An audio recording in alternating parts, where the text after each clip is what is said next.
very pleased to be joined by James Bowman now, who is the creator and instigator of the Fenland Flag. Good morning, James. Good morning, Rob. Now tell us a little bit more about this flag, what it's all about, what made you think about it, and where we are at the moment. Right, well, I designed the flag in 2016. It's a red tiger, the Fen Tiger, with a yellow and blue background, yellow for agriculture and blue for the waterways. I thought it would be a good idea to have a flag to represent the Fens, just as there are flags representing other areas that have been quite popular. And then I started a campaign to interest people and try and get them to support the flag and to use it. No, that's fine. And can you just tell us exactly, and it might be sound a daft one, this one, but exactly where is the Fens? Well, it's part of Cambridgeshire, the northern half of Cambridgeshire, parts of southern Lincolnshire, a very small part of Suffolk, a slightly larger part of Norfolk, and then if you want to get into historical counties, a part of Huntingdonshire, although administratively Huntingdonshire is now in Cambridgeshire. Yeah, so it's actually a greater area than people actually might perceive it was to be. They might just thought the Fens, Whittlesea, Wisbech, Chatteris, March, they might have just thought that Wimbledon, if you look at, they might even throw in Ponders Bridge, Turves and Eastry, but, these outposts. But the thing is that we've got Fenland is actually a vast area, really. It's amazing, really. Yes, it is big. I mean, you're taking a very local Whittlesea view there, but it goes all the way up to Boston, obviously, in Lincolnshire, down nearly to Cambridge, east to Downham Market and Kings Lynn, and then west to Peterborough. It is a big area, yes. Yeah. Now, tell us a little bit about this flag, then. I mean, tell me the colours.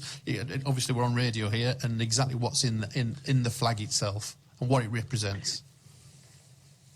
Well, it's a Canadian pale design. In other words, it's like the Canadian flag with two small outer fields and then a big central field. The two outer fields are blue, which represent natural waterways, the four great rivers of the Fens and the man-made waterways, obviously. The central field is yellow, which is the colour of agricultural prosperity. And then in the middle of that yellow field is a red tiger, and that's the Fen Tiger, which is the symbol of the Fens. Yep. And the people of the Fens. And the people of the Fens, yeah. So, and I see there's lots of actually clubs have got the tiger as part of their emblem. I see on your website that there is Mildenhall Fen Tigers, the Fen Tigers Football Club, and there's various other clubs have actually got that tiger on their emblem or got that associated with them, isn't there? Yes, there are many, and where I live in Ely, you've got the Ely Tigers Rugby Club, which is very well known here. There's a football club in Chatteris. Yes, it's all over the Fens, really. And there was a boxer. That's rugby. Beach, yes, I was going to say. And there was a boxer, the Fen Tiger, I believe, as well. Dave Boyd Green. Yeah, Dave Boyd Green, DJ Judge is saying. So, I can see. So, obviously you're aiming to try and get this flag out there as much as possible. If anybody wants any more details about the flag and some of the products or the flag itself, how can they find out more detail? It's mainly two Facebook pages, the Fenland Flag page, which I run, and then there's a Facebook group called Friends of the Fens, which is run by Mark Elvin, a friend of mine who's also supporting the campaign. That's a private group that people can join. Those are the two main places where you could find information. There's also a merchandise Facebook page called FOTF, that's Friends of the Fens Merchandise.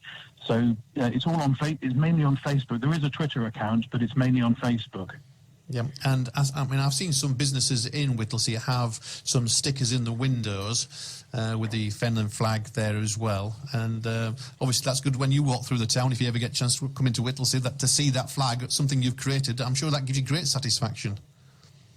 Well, I've got a strong local supporter in Whittlesea called Cheryl Wright, and she's gone into pretty well every shop and to every business and try to persuade them to take a sticker and put it in their window. So that's why Whittlesea is the capital of the Fenland Flag at the moment. Oh, that's nice to hear. Nice to hear that. And so the next step forward now for the Fenland Flag, I mean, is there like a process you've got to do for it to be fully accepted in terms of officialdom anywhere, or is it just you can create your flag and that's it? What's that all about, maybe?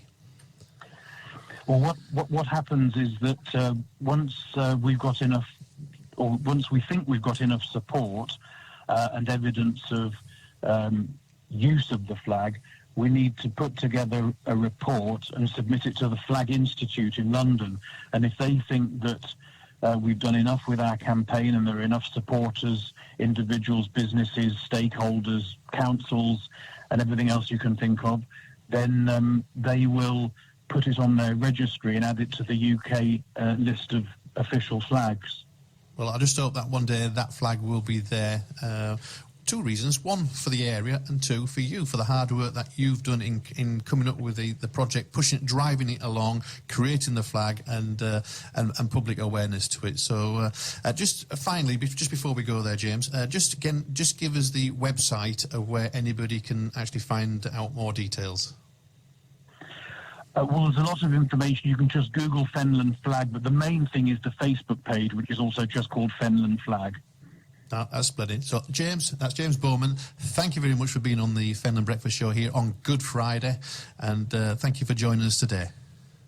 And thank you for having me.